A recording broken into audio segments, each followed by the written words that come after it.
10वां अध्याय श्री कृष्ण द्वारका गमन। भागवत पुराण प्रथम स्कंद 10वां अध्याय श्री कृष्ण का द्वारका गमन।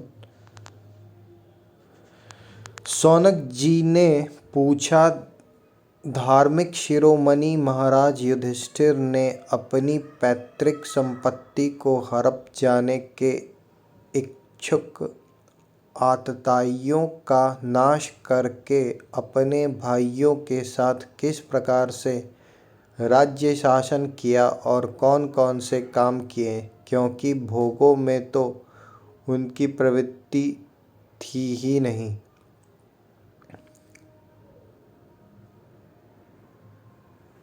सूत जी कहते हैं, संपूर्ण सृष्टि को उज्जीवित करने वाले भगवान श्री हरि परस्पर की कलहाग्नि से दग्ध कुरुवंशों को पुनः अंकुरित कर और युधिष्ठिर को उनके राज सिंहासन पर बैठाकर बहुत प्रसन्न हुए।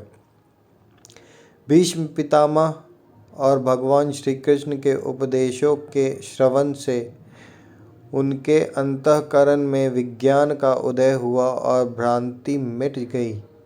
भगवान के आश्रय में रहकर वे समुद्र पर्यंत सारी पृथ्वी का इंद्र के समान शासन करने लगे। भीमसेन आदि उनके भाई पूर्ण रूप से उनकी आज्ञाओं का पालन करते थे। युधिष्ठिर के राज्य में आवश्यकता अनुसार यथेष्ट वर्षा होती थी। पृथ्वी में समस्त अभिष्ट वस्तुएं पैदा होती थी। बड़े बड़े थनों वाली बहुत सी गौएं प्रसन्न रहकर गौशालाओं को दूध से सींचती रहती थी। नदियाँ, समुद्र, पर्वत, वनस्पति, लताएं और औषधियाँ प्रत्येक ऋतु में यथेष्ट रूप से अपनी अपनी वस्तुएं राजा को देती थी। अजातशत्रु महाराज युधिष्ठिर के राज्य में किसी प्राणी को कभी भी आदि व्याधि अथवा दैविक, भौतिक और आत्मिक क्लेश नहीं होते थे। अपने बंधुओं का शोक मिटाने के लिए और अपनी बहन सुभद्रा की प्रसन्नता के लिए भगवान श्री कृष्ण कई महीनों तक हस्तिनापुर में ही रहे। फिर जब उन्होंने राजा युधिष्ठिर से द्वारका जाने की अनुमति मांगी, तब राजा ने उन्हें अपने हृदय से लगाकर स्वीकृति दे दी। भगवान उनको प्रणाम करके रथ पर सवार हुए। कुछ लोगों समान उम्र वालों ने उनका आलिंगन किया और कुछ छोटी उम्र वालों ने प्रणाम। उस समय सुभद्रा, द्रौपदी, कुंती, उत्तरा, गांधारी, धृतराष्ट्र, युयुत्सु, कृपाचार्य, नकुल, सहदेव, भीमसेन, धौम्य और सत्यवती आदि सब मूर्छित से हो गए। वे सांगपानी श्री कृष्ण का विरह नहीं सह सके। भगवत भक्त सत्पुरुषों के सत्संग से जिनका दुःसंग छूट गया है, वह विचारशील पुरुष भगवान के मधुर मनोहर सुयश को एक बार भी सुन लेने पर फिर उसे छोड़ने की कल्पना भी नहीं करता। उन्हीं भगवान के दर्शन तथा स्पर्श से, उनके साथ आलाप करने से तथा साथ ही साथ सोने, उठने, बैठने और भोजन करने से जिनका संपूर्ण हृदय उन्हें समर्पित हो चुका था, वे पांडव भला उनका विरह कैसे सह सकते थे। उनका चित्त द्रवित हो रहा था। वे सब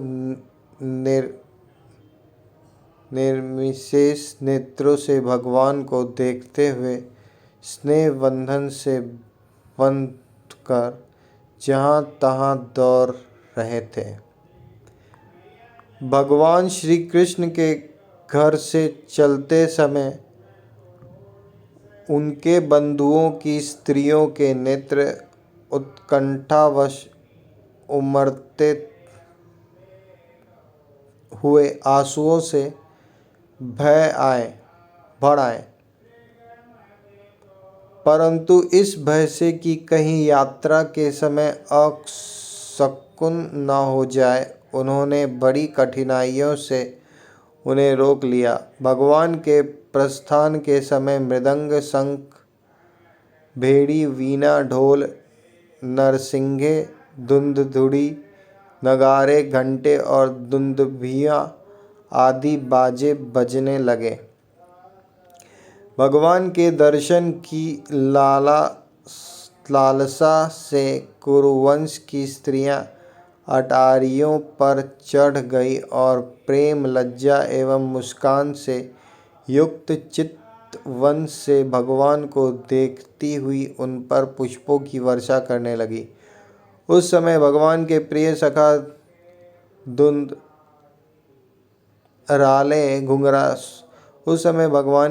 सखा घुंघराले बाल वाले अर्जुन ने अपने प्रियतम श्री कृष्ण का वह श्वेत छत्र, जिसमें मोतियों की झालर लटक रही थी और जिसका डंडा रत्नों का बना हुआ था, अपने हाथ में ले लिया। उद्धव और सात्यकी बड़े विचित्र चंवर डुलाने लगे। मार्ग में भगवान श्री कृष्ण पर चारों ओर से पुष्पों की वर्षा हो रही थी।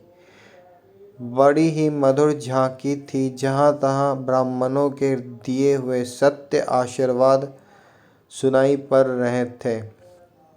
वे सगुण भगवान के तो अनुरूप ही थे, क्योंकि उनमें सब कुछ है, परंतु निर्गुण के अनुरूप नहीं थे, क्योंकि उनमें कोई प्राकृत गुण नहीं है। हस्तिनापुर की कुलीन रमणियाँ, जिनका चित्त भगवान श्री कृष्ण में रम गया था, आपस में ऐसी बातें कर रही थी जो सबके कान और मन को आकृष्ट कर रही थी। वे आपस में कह रही थी, सखियों, वे ही सनातन परम पुरुष हैं, जो प्रलय के समय भी अपने अद्वितीय निर्विशेष स्वरूप में स्थित रहते हैं। उस समय सृष्टि के मूल ये तीनों गुण भी नहीं रहते। जगदम्बा ईश्वर में जीव भी लीन हो जाते हैं और महत्तादि समस्त शक्तियाँ अपने कारण अव्यक्त में सो जाती हैं। उन्होंने ही फिर अपने नाम रूप रहित स्वरूप में नाम रूप के निर्माण की इच्छा की तथा अपनी काल शक्ति से प्रेरित प्रकृति का, जो कि उनके अंशभूत जीवों को मोहित कर लेती है और सृष्टि की रचना में प्रवृत्त रहती है, अनुसरण किया और व्यवहार के लिए वेदादि शास्त्रों की रचना की। इस जगत में जिसके स्वरूप का साक्षात्कार जितेंद्रिय योगी अपने प्राणों को वश में करके भक्ति से प्रफुल्लित निर्मल हृदय में किया करते हैं, ये श्री कृष्ण वही साक्षात पर ब्रह्म हैं। वास्तव में इन्हीं की भक्ति से अंतःकरण की पूर्ण शुद्धि हो सकती है, योगादि के द्वारा नहीं। सखी, वास्तव में ये वही हैं जिनकी सुंदर लीलाओं का गायन वेदों में और दूसरे गोपनीय शास्त्रों में व्यासादि रहस्यवादी ऋषियों ने किया है, जो एक अद्वितीय ईश्वर है और अपनी लीला से जगत की सृष्टि, पालन तथा संहार करते हैं, परंतु उनमें आसक्त नहीं होते।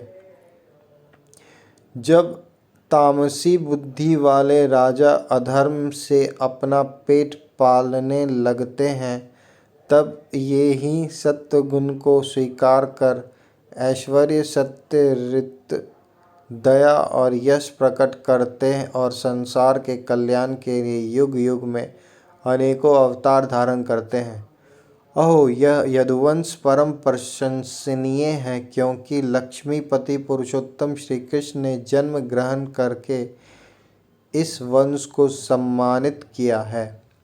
वह पवित्र मधुवन व्रजमंडल भी अत्यंत धन्य है, जिसे इन्होंने अपने शैशव एवं किशोरावस्था में घूम फिरकर सुशोभित किया है।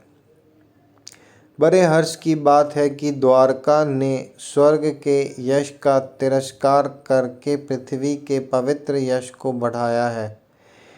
क्यों ना हो, वहाँ की प्रजा अपने स्वामी भगवान श्री कृष्ण को जो बड़े प्रेम से मंद मंद मुस्कुराते हुए उन्हें कृपा दृष्टि से देखते हैं, निरंतर निहारती रहती है।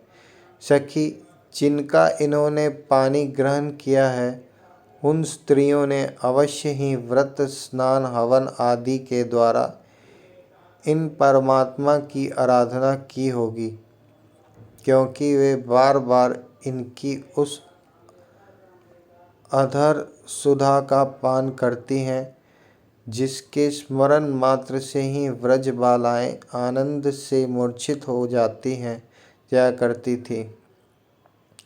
ये स्वयंवर में शिशुपाल आदि मतवाले राजाओं का मान मर्दन करके जिनको अपने बाहुबल से हर लाए थे, तथा जिनके पुत्र प्रद्युम्न, सांब, आंब आदि हैं, वे रुक्मिणी आदि 8 पटरानियाँ और भौमासुर को मार कर लाई हुई। जो इनके हजारों अन्य पत्नियां हैं, वे वास्तव में धन्य हैं, क्योंकि इन सभी ने स्वतंत्रता और पवित्रता से रहित स्त्री जीवन को पवित्र और उज्ज्वल बना दिया है। इनकी महिमा का वर्णन कोई क्या करे। इनके स्वामी साक्षात कमल नयन भगवान श्री कृष्ण हैं, जो नाना प्रकार की प्रिय चेष्टाओं तथा पारिजातादि प्रिय वस्तुओं की भेंट से इनके हृदय में प्रेम एवं आनंद की अभिवृद्धि करते हुए कभी एक क्षण के लिए भी इन्हें छोड़कर दूसरी जगह नहीं जाते।